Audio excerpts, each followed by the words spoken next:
ये बहुत दिनों पहले की बात है। सोनापुर में एक वृद्धा अपने 5 जुड़वा बेटों के साथ रहती थी।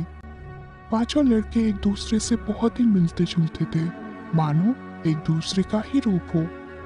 वृद्धा के पांचों लड़के पांचों 5 गुणों से भरे थे। पहला बेटा सामू, जो कि तालाब का पानी पूरा का पूरा मुंह के अंदर भर सकता था, वो भी 7 मिनट के लिए। दूसरा बेटा रामू, जो कि अपना पैर बहुत लंबे कर सकता था। तीसरा बेटा जोधू, जिसका पीठ लोहे की तरह सख्त था। चौथे बेटे का नाम मधु था, उसे आग से कोई भी हानि नहीं पहुंचती थी। और सबसे छोटे बेटे का नाम था लालू, वो अपना सांस को पूरे 1 दिन के लिए रोक सकता था।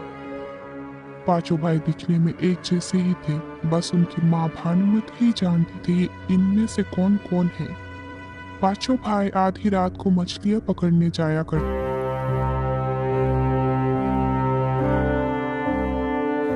भाइयों सुनो, मैं तालाब का सारा पानी अपने मुंह में भर लेता हूँ और तुम लोग जल्दी जल्दी मछलियाँ भरकर बाहर आ जाना।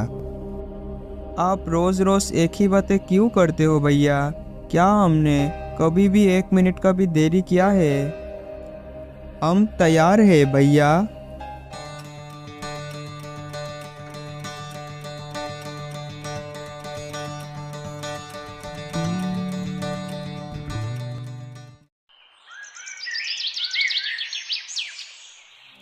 आज लालू की बारी है।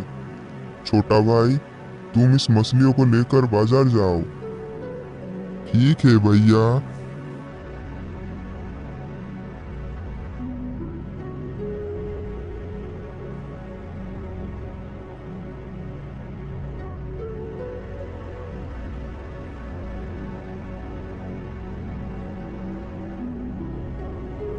तुम्हें रोज रोज इतनी बड़ी बड़ी मछलियाँ कहाँ से मिलती है? हमें बताओ तो, हमें क्यों नहीं मिलती? तुम जरूर कोई जादू टोना करते हो ना? नहीं नहीं, तुम्हें बताना ही पड़ेगा। तुम रोज इतनी बड़ी बड़ी मछलियाँ कहाँ से लाते हो? तुम्हें बताना ही पड़ेगा। अच्छा, तो आप लोगों को जानना है। तुम सुबह सुबह भोर में आना, मैं तुम्हें बड़ी मछलियाँ पकड़वा दूंगा। लालू ने घर जाकर सारी बातें बताई। सारी बातें सुनकर सामू तैयार हो गया। दूसरे दिन सारे मछुआरे तालाब किनारे हाजिर हो गए। बाकी चारों भाई आज नहीं आए थे। सुनिए, मैं 7 मिनट के लिए तालाब का पानी अपने मुंह में भर लूंगा। आप लोग 7 मिनट में जितना भी मछलियाँ पकड़ना है उन सबको पकड़ लीजिएगा। एक बार फिर से कह रहा हूँ, मैं 7 मिनट से ज्यादा अपने मुंह में पानी नहीं भर सकता हूँ। ठीक है, तू चिंता मत कर।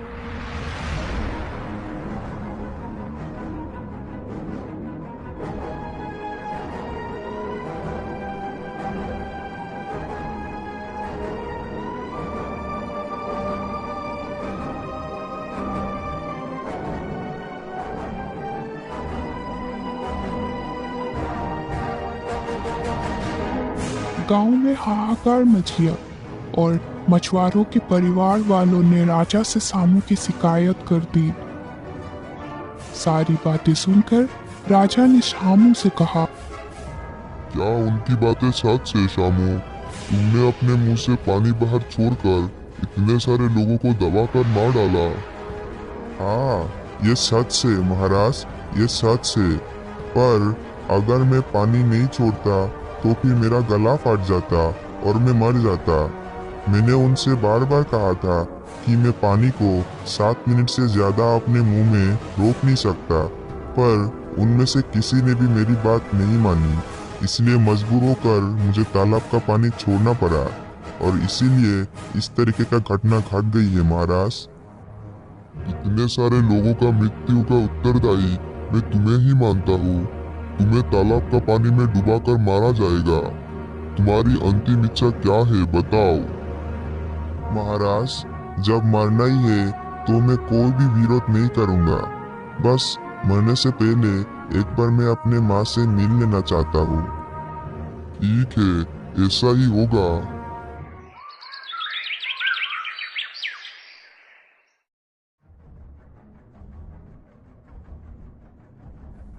भैया भैया, कल अब की जगह मैं जाऊंगा।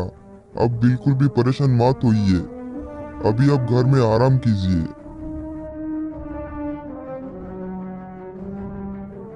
रामू तालाब में डूब के मरने के लिए आ गया। पूरे राज्य के प्रजा भी इस सजा को देखने के लिए आए थे। अरे ये क्या, तुमने तो कल लाल कमीज पहनी थी, आज नीली कमीज पहनकर क्यों आए हो? माँ का आदेश था महाराज। मैं अपने माँ का हर एक बात मानता हूँ। अब मैं आपका आदेश पालन करने जा रहा हूँ महाराज। अलविदा अलविदा महाराज।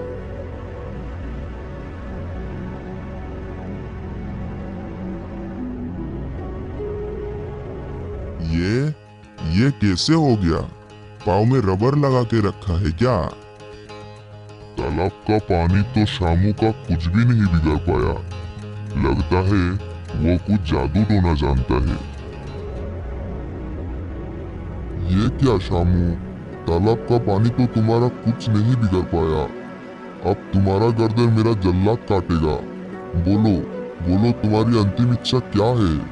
कल पूरी रात मेरी माँ रोई है महाराज। मैं बस जरा माँ को देख आऊं महाराज। इसके अलावा मेरी और कोई भी इच्छा नहीं है। ठीक है, ऐसा ही होगा। अब कल सुबह ही तुम्हारी गर्दन काटी जाएगी।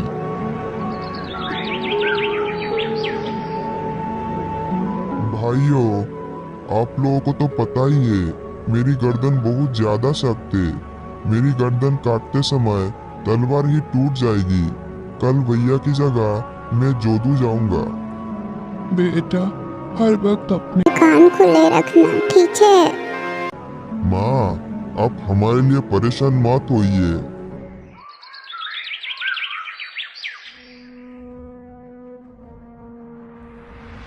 ये हो क्या रहा है? मैंने अपने जीवन में ऐसा कभी नहीं देखा। प्रजागण सुनिए, कल शामू को आग में जलाकर मारा जाएगा। महाराज महाराज, आग से मैं नहीं बच पाऊंगा, यह मैं अच्छी तरह से जानता हूँ। इसीलिए अंतिम बार मैं माँ से मिलकर आना चाहता हूँ। ठीक है, तुम अपनी माँ से मिलकर आखिरी बार के लिए उसके साथ रहकर आ जाओ।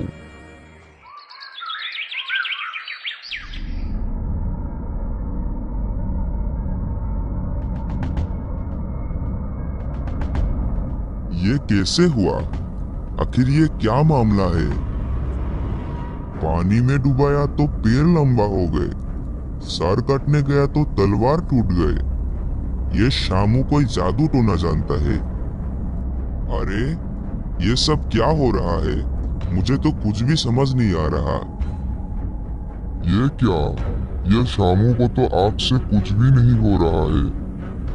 सुनो शामू, अब तुम्हें मिट्टी में दबाकर मारा जाएगा और यही होगी तुम्हारी सजा।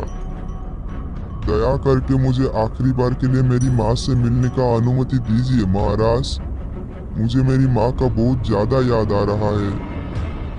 ठीक है, आखिरी बार के लिए मैं तुम्हें अनुमति देता हूँ। आज तुम अपने माँ से मिल लो, फिर कल सुबह ही तुम्हें मिट्टी में दफन कर दूंगा।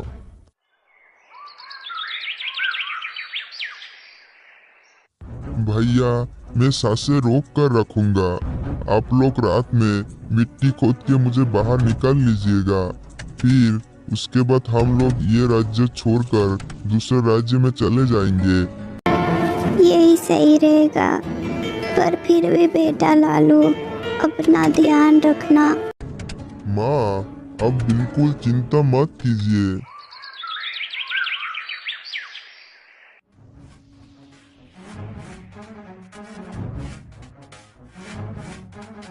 महाराज, इसके अंदर जो भी भूत था उसे मैंने भगा दिया। अब अभी इसे मिट्टी में दबा सकते हैं।